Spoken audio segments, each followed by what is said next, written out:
पहाड़ी इलाकों के साथ साथ मैदानी इलाकों में भी बाढ़ जैसे बारिश जैसे हालात हैं और बहुत ज़्यादा बुरे हालात हैं। जनजीवन अस्त व्यस्त है। जहां साल भर बारिश के लिए तरसने वाले राजस्थान की अगर हम बात करें तो वहां पर भी हाल बेहाल है।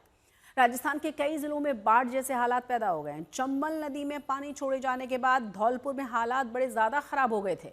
नदी में उफान के चलते सरमथुरा और राजाखेड़ा इलाकों में तबाही मची हुई है।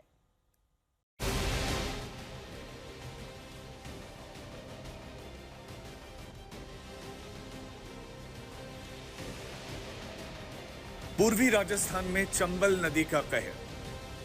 धौलपुर में कई गांव बाढ़ की चपेट में। खतरे के निशान से 12 मीटर ऊपर बह रही है चंबल। धौलपुर में हजारों लोगों की आबादी प्रभावित। ये चंबल नदी का कहर है। पूर्वी राजस्थान में चंबल नदी उफान पर है।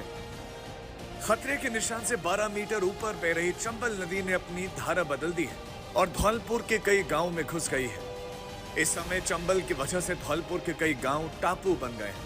हजारों लोग प्रभावित हैं। हजारों एकड़ की फसल बर्बाद हो गई है। लोग गांव में फंसे हुए हैं, जिनके पास खाने पीने की भी बहुत दिक्कतें हैं। ऐसा लग रहा है कि जैसे बीच में एक बड़ी नदी बह रही हो, जिसके दोनों ओर लोग फंसे हुए हैं।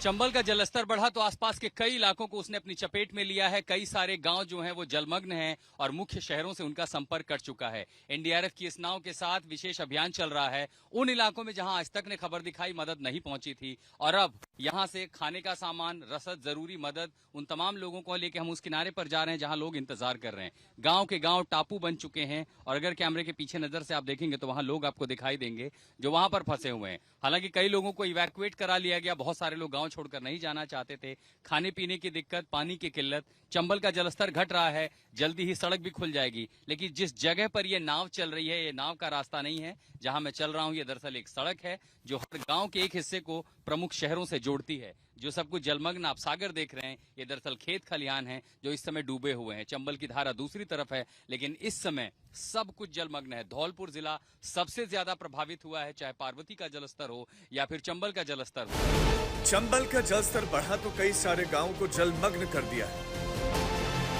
हजारों लोगों की आबादी ऐसी है जिनके पास खाने पीने के सामान की भी दिक्कत थी, लेकिन आज तक की मुहिम के बाद यहां खाने से लेकर एनडीआरएफ की टीम भी पहुंची है। लोगों को सब्जियां और खाना दिया गया है। जो बीमार हैं उन्हें दवाइयां दी गई हैं। जिन्हें सुरक्षित कैंपों में जाना है उन्हें ले जाया जा रहा है और गर्भवती महिलाओं का भी रेस्क्यू किया गया है।